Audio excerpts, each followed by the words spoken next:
ያለውን ለማፍረስ የተናገረውም ደግሞ ተመልሰን እንመጣበታለን። ለምንድን ነው ሁሉንም እንደዚህ በእያንዳንዱ ዙሪያ እስከና አፋርም ጭምር አፋርም ላይ የተናገረው ዙሪያው የትግራይ ዙሪያ ላይ ያለው የተናገረው ለምን እንደሆነ እያንዳንዱ መተርጎሙ ቀላል ነው። ለማንኛውም ግን በዚህ እንጀምር። የኤርትራን ጉዳይ ላንሳ። አንዳንድ ሰዎች በኢትዮጵያና በኤርትራ መካከል ችግር የተፈጠረው የኢትዮጵያ መንግስት የቀይ ባህር ጥያቄ ስላነሳ ነው ብለው ይላሉ፣ ያስባሉ፣ ይተነትናሉ። ግን አይደለም።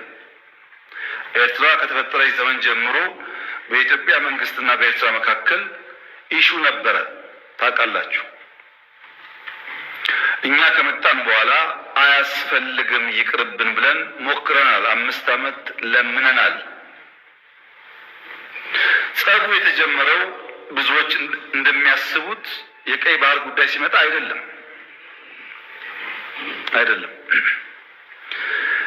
በትግራይ ውጊያ ሲጀመር የመጀመሪያው ዙር ውጊያ ሽሬ ካስለቀቅን በኋላ የኤርትራ ጦር ከኋላ ተከትሎ ሽሬ ገብቶ የአንዳንድ ሰዎችን ግለሰቦች ቤት ማፍረስ፣ ፎቅ ማፍረስ ሲጀምር ጸብ ተጀምሯል። አልተናገርንም እንጂ አክሱም እስከዚህ ድረስ ያለው እኔው ገና ሊሄድ ነው። ከተማ በየከተማው እየሄደ ይነግረናል። እንደዛው ነበር ወይ?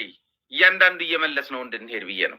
አንደኛ ቀይ ባህር አይደለም፣ የቀይ ባህር ጥያቄ አይደለም ጦር እንዲጀምር ያደረገው ብሎናል። አሁን አይደለም በባለፈው ፓርላማ ላይ ቀርቦ ደግሞ ያጣላን አሁን አይደለም የተጣላ ነው እኛ መንገድ ሰርተን እነሱ አንሰራም ብለው በራሳችን ወጭ እንስራው ስንላቸውም እምቢ ብለውን ያኔ ነው የገባን ብሎናል። እንዳረሱ ይሄንን ብሎናል። አሁን ቀይ ባህር አይደለም ይላል። አሁን ደግሞ ትንሽ ራቅ አደረጋትና እኔ ከኤርትራ ጋር የተጣላሁት ትግራይን አትንኩብኝ ብዬ ነው። ከዚህ ያሳያችሁ የትኛው እንስሳ ነው የሚሰማው? አሁን እንደዚህ ብሎ ስለተናገረ ትግራይን አትንኩብኝ፣ እንደው ህንፃ ምናምን አታፍርሱ ምናምን ብዬ ነው። እንደውም ከኋላ እየሄደ ህንፃ ያፈርስ ነበር። ከኋላ የሚከተል ነው። እነሱ ነፃ ያወጡትን እነሱን እየተከተለ እየሄደ ህንፃ የሚያፈርስ ወጣቶች የሚገድል እንደዚህ ነበር ነው የሚለው። ከኋላ እየሄደ ነበር ነው እያለን ያለው። ያው ነፃ የወጣውን ቦታ ላይ እየገባ ወጣቶች የሚገድል ትግራይን የሚጨፈጭፍ ሲጨፈጭፍ የነበረው እሱ ነው። ይሄ የነጌታቸውና ጻድቃን ዲስኩር ተቀጥያ ነው። 70% ኤርትራን የፈጸመው የሚለው ትርክት ተቀጥያ ነው። ኦኬ ባለፈው ሲነግረን የነበረው ጭፍጨፋ የፈጸመው ጄኖሳይድ የፈጸመው እንደውም ሙሉን ያደረገው ጌታቸው 100% ጄኖሳይድ የፈጸመው ሻዕቢያ ነው።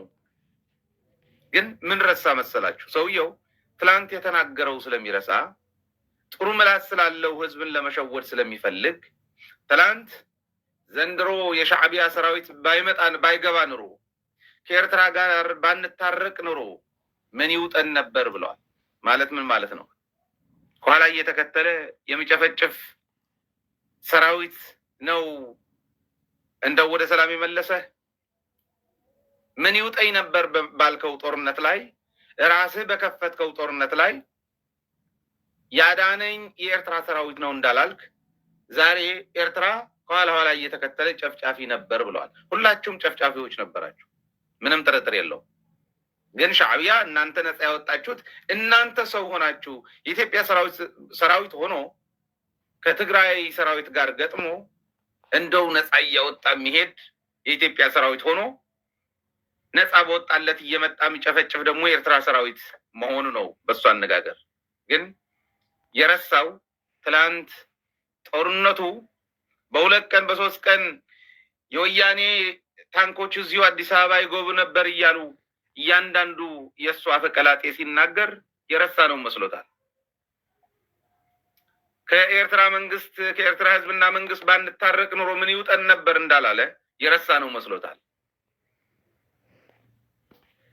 ሁሉም በገባበት ሁሉ ይጨፈጭፍ ነበር።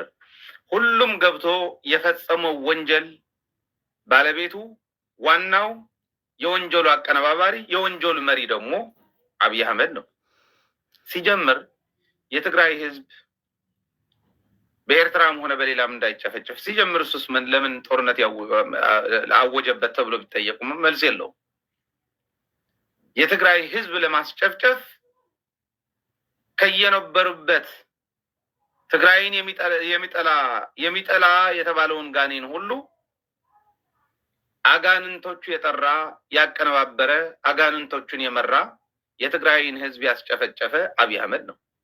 አሁን ኤርትራ ወንጀሉ ተቀባይ እንደው የወንጀሉ ፈጻሚ እሱ ነው። እኔ እንደውም ይላል ህዝቤን አትጨፍጭፉብኝ ብዬ ላኩላቸው ሰዎች ልኬ ነበር ይላል። እባካችሁ ይህንን ስሙልኝ። ይዘን ስናልፍ አክሱም ገብቶ ወጣቶች በጅምላ ሲረሽን ጸብ ተፋፍሟል። አድዋን ይዘን ስናልፍ አድዋ ሄዶ ፋብሪካዎች ሲፈታታ ሲሰርቅ ጸብ ተጋግሏል። አዲግራት ደርሰን የመድኃኒት ፋብሪካውን የሚነቀለውን ነቅለው የማይነቀለውን ሲያፈራርሱ ጸቡ ጫፍ ደርሷል። ግን የኢትዮጵያ መንግስት ያኔ በዚህም ለመዋጋት ብቃት አልነበረውም። ውስን ኃይል ነበረ። ሽሬን ከያዝን በኋላ ያጠቃውን ጣት እንከተል ነበር እንጂ የያዝነውን ቦታ እያጸናን አንሄድም። ይህ ጉዳይ የተከበረው ምክር ቤት ለዛሬ ዋጋ የለውም። ለታሪክ ማንሳት የምፈልገው ጉዳይ አክሱም ወጣቶች ሲገደሉ፣ አድዋ ሲዘረፍ፣ አዲግራት ሲዘረፍ በርካታ ኢንቮይ ወደ ኤርትራ ልኬያለሁ። የላኳቸው ሰዎች ገሚሱ አሁን ከኛ ጋር የሉም። ለምሳሌ ክቡር አቶ ገዱ ያኔ የውጭ ጉዳይ ሚኒስትር ነበሩ። ከአንዴም ሁለቴ ኤርትራ ልኬያቸዋለሁ። የላኳቸው የትግራይን ህዝቤን አታገሷቅሉ፣ ሀብቱን አትዝረፉ፣ ጸቡ ከቲፒኤልኤፍ እንጂ ከትግራይ ህዝብ አይደለም የሚል ነው። ማለት ምናልባት ልብ ያለው ኢትዮጵያዊ ሁሉ ዛሬ በዚህ ሰውዬ ሲስቅ እንደሚያድር አልጠራጠርም። ጁንታ የተባለው ህዝብ፣ አረም የተባለው ህዝብ፣ ካንሰር የተባለው ህዝብ፣ እንደ ታዝማኒያ አንድ ሰው እናስቀረዋለን ያሉት ህዝብ የራሱ አማካሪ ነው። በረራ ተጀሚሮ በጣም ደስ ዝብል ሓበሬታ እዩ። መንገዲ ኣየር ኢትዮጵያ ናብ ትግራይ ዝገበሮ ዝነበረ በረራታት ድሕሪ ናይ 5 መዓልትታት ምቁራፅ ሎሚ 26 ጥሪ 2018 ዓ.ም ግልጋሎት ጀሚሩ ኣሎ። ናብ መጀመርያ በራ ድማ ካብ ኣዲስ ኣበባ ዝተበገሱ ተጓዓሲ መቐለ ኣሉላ ኣባነጋ ዓለምለኸ መዕርፎ ነፈርቲ ንጉዕ 12 በፂሖም ኣለው። ብጣዕሚ ደስ ዝብል ሓበሬታ ነኩሉ ክበጣሕ ቦይካ ሓደጋ መኪና ኣጋጢምዎ። ኣብ ወረዳ ማይ ቅነጣል ሲኖትራክን ኣባዱላን ዘጋጠመ ግጭት ንብዙሓት መንእሰያት መርኣያን ኣብነትን በፅቡቅ ስራሕትን ፈልጦ ቲክቶከር ቦይካ ኣክሱማዊ ሓደጋ ኣጋጢምዎ እዩ። ከምቲ ንሪኦ ዘለና ድማ ናይ ራጂ ውፅኢቱ ኣብ የማናይ ኢዱ ቀሊል ስብራት ከም ዘጋጠሞ ገሊፅሉ ኣሎ። ቦይካ ነዚ ሓደጋ ዘጋጠሞ ኣብ ቀረባ እዋን ብራን ኣምባሳደር ከም ዝኾነ ዝፍለጥ ኮይኑ ነዚ ናይ ውዕሊ ስራሑ ኣብ መቐለ ፈሪሙ እናተመለሰ ዘጋጠሞ ሓደጋ እዩ።